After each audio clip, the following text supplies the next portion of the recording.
Quería comenzar con, pues, un tema candente, Malvinas, siempre para la Argentina y sobre todo la posguerra de Malvinas, que parece ser un tema un poco abordado.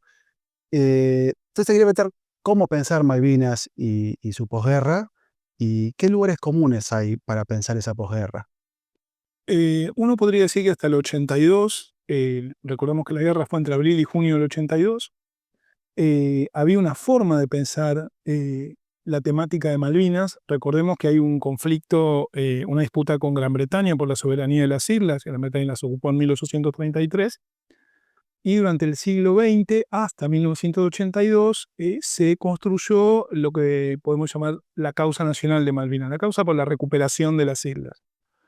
Es decir, que por un lado estuvo esa acumulación de símbolos y de vehículos culturales asociados a Malvinas que no hay fuerza política que no los haya tomado en algún momento de la historia argentina.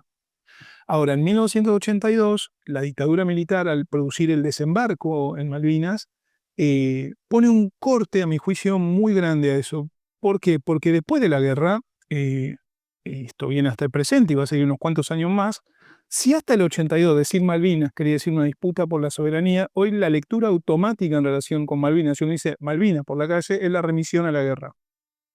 Uno puede explicar eso en términos de memorias sociales, es lógico, la marca de la guerra son fuertes y hay distintas escalas para eso, después podemos volver, pero de algún modo eso se comió la forma anterior de construir el vínculo con Malvinas. Es como que ahora Malvinas quiere decir la guerra y nada más. Y la historia del archipiélago, la cuestión geográfica, una cantidad de cosas que uno antes aprendía, como los títulos históricos, los títulos geográficos, quedaron relegados y no lo estudia tanta gente. Ahora es como que se está volviendo a eso.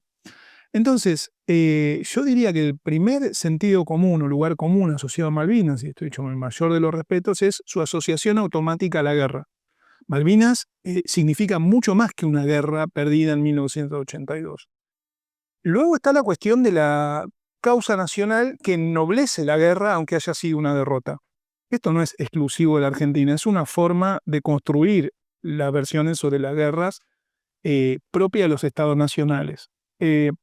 Pero ¿qué sucede? Eso se come el hecho especial que tiene la guerra de Malvinas, que es que se produjo durante la dictadura militar.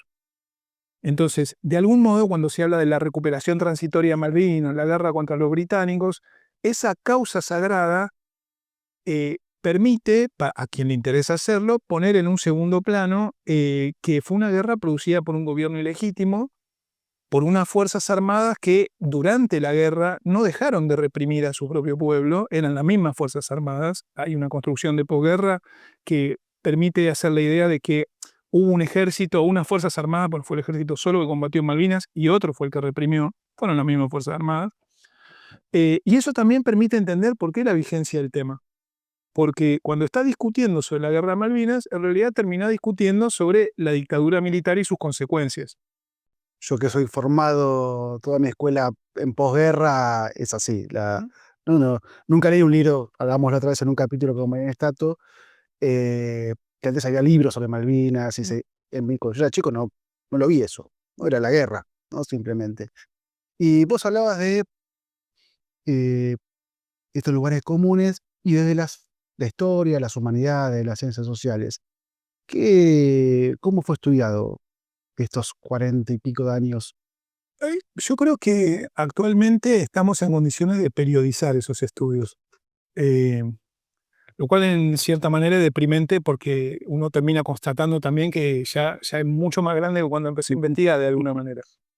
Eh, ¿Por qué digo esto? Porque, por ejemplo, cuando yo empecé a trabajar sobre Malvinas, y lo autorreferencial viene a cuento de que cuando empecé a trabajar Malvinas, casi nadie dentro de la historia trabajaba Malvinas en esta clave que acabo de decir.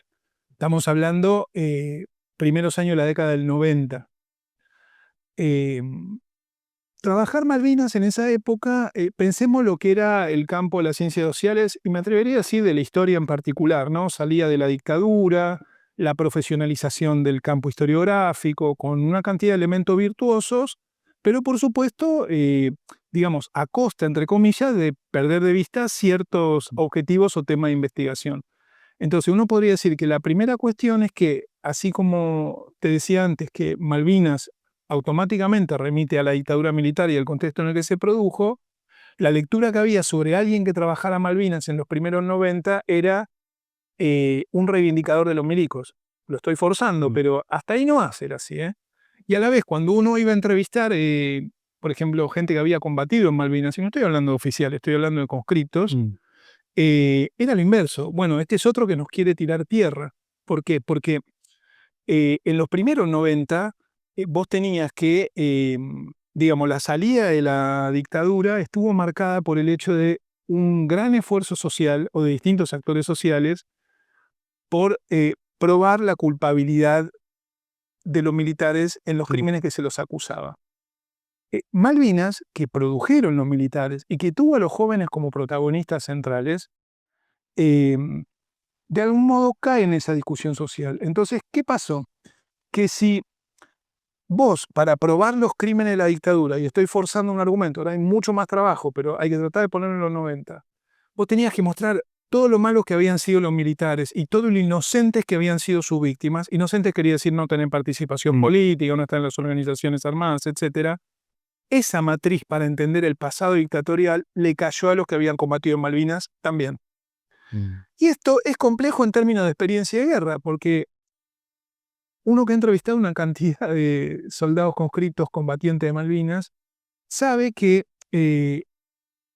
nunca son completamente pasivos en su testimonio, la forma que evocan la guerra. Entonces, esa forma de entender la relación, por ejemplo, entre jóvenes y adultos, que tenía que ver con la victimización por parte de los adultos de uniforme, no les cuadraba.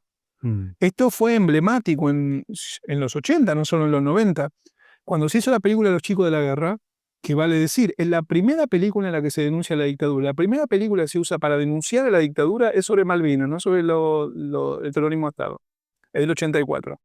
De hecho, la película empieza con un estilo, un texto que dice: esta película no sería posible, palabra más, palabra menos, si no existiera el Estado de Derecho en la Argentina. Y es para mostrar la forma en la cual habían combatido los argentinos en Malvinas. Colocaba a quienes reivindicaban la experiencia de guerra de alguna manera en un lugar complejo en dos sentidos: como víctimas completamente pasivas, pero también asociadas a los represores. No eran ni una ni otra cosa.